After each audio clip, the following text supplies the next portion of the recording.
Friends, welcome to Kannan info Tamil. நம்ம இன்னைக்கு என்ன டாபிக் பார்க்க போறோம் அப்படின்னா, சமீப காலமா சீனாவுடைய ஆதிக்கம் இந்திய பெருங்கடல் பகுதியில மிகப்பெரிய அளவுல வளர்ந்து வந்துகிட்டு இருக்கு. இந்த சூழ்நிலையில அமெரிக்கா மற்றும் இந்தியா இணைந்து சீனாவின் ஆதிக்கத்தை இந்திய பெருங்கடல் பகுதியில மட்டுப்படுத்துவதற்கு பல்வேறு திட்டங்களை செயல்படுத்தி வந்துகிட்டு இருக்காங்க. அந்த வகையில சமீபத்துல ஸ்ரீலங்கால இந்தியா மற்றும் அமெரிக்கா இணைந்து ஒரு மிகப்பெரிய ப்ராஜெக்ட கையில் எடுத்திருக்காங்க. அது என்ன திட்டம் அப்படிங்கிறது குறித்து பார்க்கலாம். அடுத்து, இந்தியாவும் தன்னிச்சையாக சீனாவுக்கு எதிராக பல்வேறு திட்டங்களை இந்திய பெருங்கடல் பகுதியில் செஞ்சு வந்துகிட்டு இருக்காங்க. இந்தியா என்னென்ன திட்டங்களை செயல்படுத்தி வந்துகிட்டு இருக்காங்க, இதன் மூலமா சீனாவுக்கு இந்தியாவால எப்படி நெருக்கடி கொடுக்க முடியும், இந்திய பெருங்கடல் பகுதியில இந்தியா செயல்படுத்தி வரும் திட்டங்களோட முக்கியத்துவம் மற்றும் சிறப்பு அம்சங்கள் என்ன அப்படிங்கிறது குறித்து நம்ம டீடைலா இந்த வீடியோல பார்க்கலாம். நம்ம சேனல்ல டிஃபென்ஸ் மற்றும் ஜியோபாலிட்டிக்ஸ் சம்பந்தமா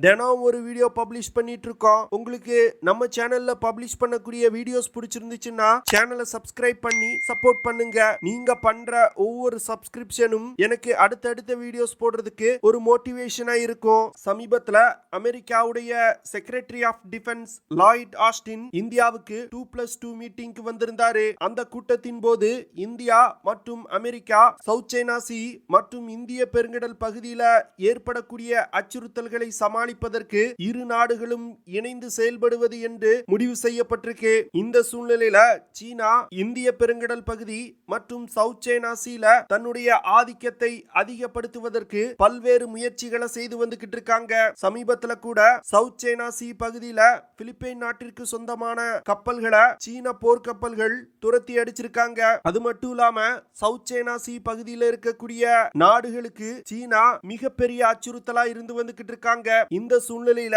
இந்திய பெருங்கடல் பகுதியிலையும் தன்னுடைய ஆதிக்கத்தை கொண்டு வருவதற்கு முயற்சி செய்து வந்துகிட்டு இருக்காங்க. இதன் காரணமாக தான் இந்தியா மற்றும் அமெரிக்கா இந்திய பெருங்கடல் பகுதியில இணைந்து செயல்படுவது என்று முடிவு செஞ்சிருக்காங்க. சமீப காலமா உலகத்துல பல்வேறு பிரச்சனைகள் நடந்து வந்துகிட்டு இருக்கு. குறிப்பா சொல்லணும் அப்படின்னா, உக்ரைன் ரஷ்யா போர் மற்றும் இஸ்ரேல் ஹமாஸ் போர் போன்ற யுத்தங்கள் நடைபெற்று வந்துகிட்டு இருக்கு. இந்த சூழ்நிலையில வரும் காலத்துல இந்திய பெருங்கடல் பகுதியை மையமா வச்சு யுத்தம் நடப்பதற்கு வாய்ப்பு இருப்பதா டிஃபென்ஸ் எக்ஸ்பர்ட் சொல்லி வந்துகிட்டு இருக்காங்க. இதன் காரணமா அமெரிக்கா இந்தியாவுடன் இணைந்து இந்திய பெருங்கடல் பகுதியில சீனாவுக்கு எதிராக செயல்படுவதற்கு முயற்சி செய்து வந்துகிட்டு இருக்காங்க. அதாவது, சீனா இந்திய பெருங்கடல் பகுதியில் இருக்கக்கூடிய சிறிய சிறிய நாடுகளை தன்னுடைய கடன் வலையில் வீழ்த்தி தனக்கு தேவையான ராணுவ ரீதியிலான வேலைகளை சாதிக்க முயல்றாங்க. அதுல குறிப்பா ஸ்ரீலங்காவை தன்னுடைய கடன் வலையில் வீழ்த்தி இருக்காங்க. ஹம்பன்தோட்டா துறைமுகத்தை டெவலப் செய்யறதுக்கு பல மில்லியன் டாலரை கடனா கொடுத்தாங்க.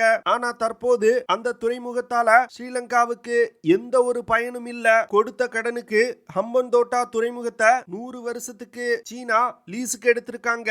ஹம்பன்தோட்டா துறைமுகம் இந்திய பெருங்கடல் பகுதியில ஒரு ஸ்ட்ராட்டஜிக்கல் முக்கியத்துவம் வாய்ந்த இடத்துல இருக்கு. இந்த துறைமுகத்தை சீனா தன்னுடைய கட்டுப்பாட்டுல கொண்டு வந்ததுதான் அமெரிக்காவுக்கு சீனாவுடைய நோக்கம் என்ன அப்படிங்கிறது புரிய வந்திருக்கு. இதனை தொடர்ந்து சீனாவின் ஆதிக்கத்தை இலங்கையில் குறைப்பதற்கு இந்தியாவுடன் இணைந்து செயல்பட ஆரம்பிச்சிருக்காங்க. அந்த வகையில ஸ்ரீலங்கால இருக்கக்கூடிய கொழும்பு துறைமுகத்துல வெஸ்டர்ன் கண்டெய்னர் டெர்மினல் ப்ராஜெக்ட இந்தியாவுடன் இணைந்து அமெரிக்கா செய்ய போறாங்க. அமெரிக்கா இந்த ப்ராஜெக்ட்ல 555 மில்லியன் அமெரிக்க டாலரை செலவு செய்ய போறாங்க. இந்த வெஸ்டர்ன் கண்டெய்னர் டெர்மினல் ப்ராஜெக்ட்ல இந்தியாவின் அதானி நிறுவனம் தான் மேஜர் ஷேர் ஹோல்டரா இருக்க போறாங்க. அதாவது, அதானி நிறுவனத்திடம் வெஸ்டர்ன் கண்டெய்னர் டெர்மினல் ப்ராஜெக்டோட 51% ஷேர் இருக்கும். அமெரிக்காவின் ஜான் கேல்ஸ் அப்படிங்கிற நிறுவனத்திடம் 34% ஷேர் இருக்கும். ஸ்ரீலங்கா போர்ட்ஸ் அப்படிங்கிற நிறுவனத்திடம் 15% ஷேர் இருக்கும். இந்திய மதிப்புக்கு கிட்டத்தட்ட 6600 கோடிய வெஸ்டர்ன் கண்டெய்னர் டெர்மினல் ப்ராஜெக்ட்ல அமெரிக்கா மற்றும் இந்தியா செலவு செய்ய போறாங்க. இந்த வெஸ்டர்ன் கண்டெய்னர் டெர்மினல் ப்ராஜெக்ட ஸ்ரீலங்காவில் செயல்படுத்துவதன் மூலம் கொழும்பு துறைமுகத்தை ஒரு வேர்ல்ட் கிளாஸ் லாஜிஸ்டிக் ஹப்பா மாற்றுவதற்கு இந்தியா மற்றும் அமெரிக்கா முயல்றாங்க.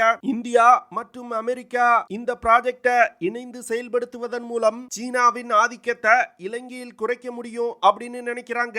ஏற்கனவே கொழும்பு துறைமுகத்துல சீனாவும் ஒரு கண்டெய்னர் டெர்மினல் ப்ராஜெக்டை டெவலப் செய்து வந்துகிட்டு இருக்காங்க. அதனால சீனாவுடைய கண்டெய்னர் டெர்மினல் ப்ராஜெக்டுக்கு அருகில் வெஸ்டர்ன் கண்டெய்னர் டெர்மினல் ப்ராஜெக்ட் வர்றதுனால சீன கப்பல்களின் நடமாட்டத்தை இந்தியாவால அருகில் இருந்து கண்காணிக்க முடியும். இந்த ப்ராஜெக்ட் மூலமா அமெரிக்காவும் இந்தியாவும் இணைந்து சீனாவுக்கு ஒரு மிகப்பெரிய செக் வச்சிருக்காங்க. சீனாவின் பெல்ட் அண்ட் ரோட் இனிஷியேட்டிவ் திட்டத்திற்கு எதிராக அமெரிக்கா டிஎஃப்சி அப்படிங்கிற திட்டத்தை 5 வருடங்களுக்கு முன்பு தொடங்கினாங்க.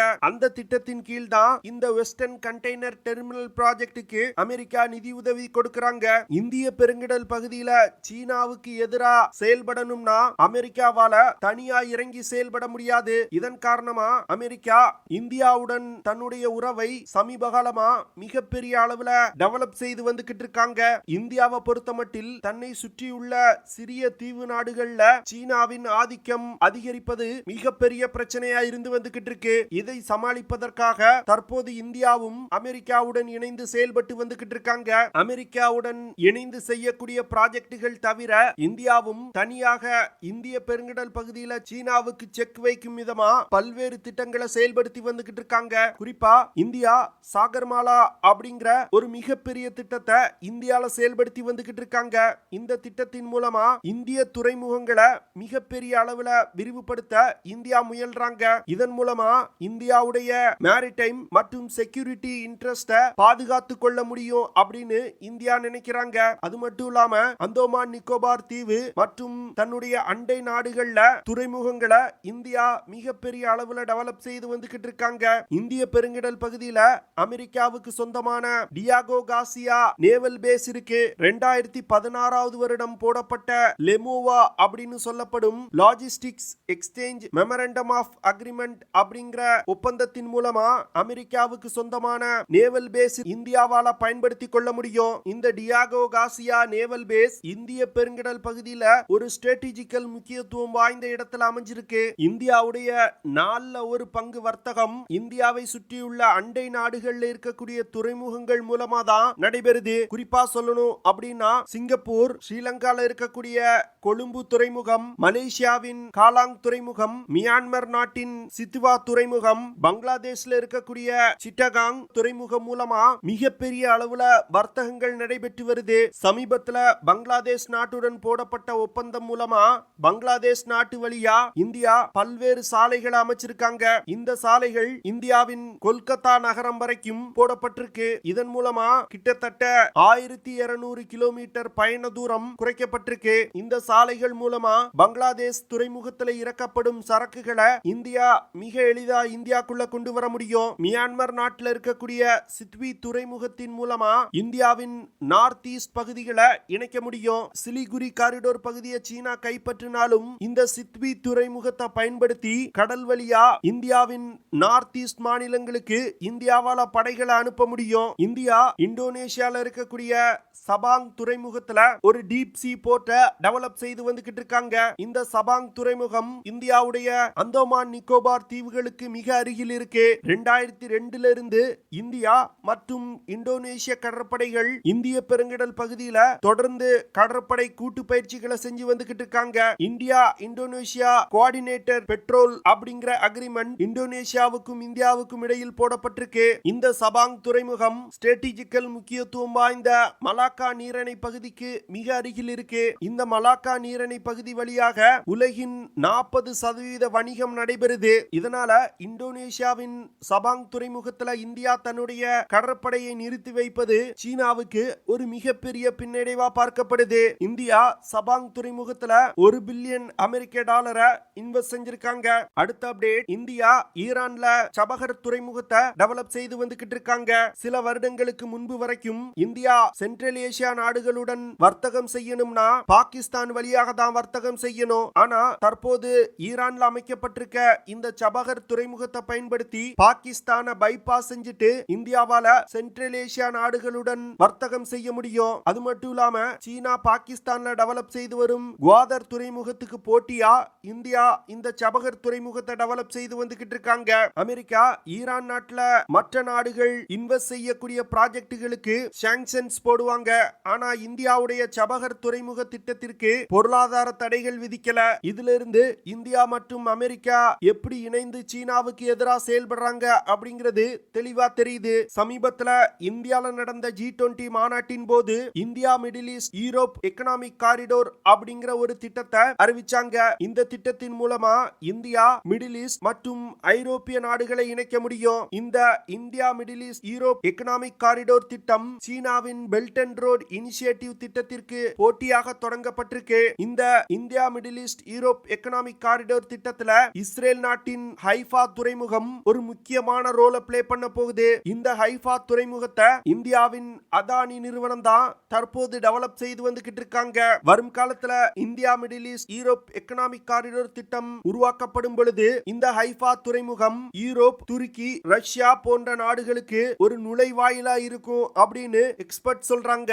அதனால இந்த ஹைஃபா துறைமுகம் இந்தியாவின் அதானி நிறுவனம் கட்டுப்பாட்டுல இருக்கிறதுனால இந்தியாவுக்கு மிகப்பெரிய நன்மைகள் கிடைக்கும் அப்படின்னு டிஃபென்ஸ் எக்ஸ்பர்ட் சொல்றாங்க.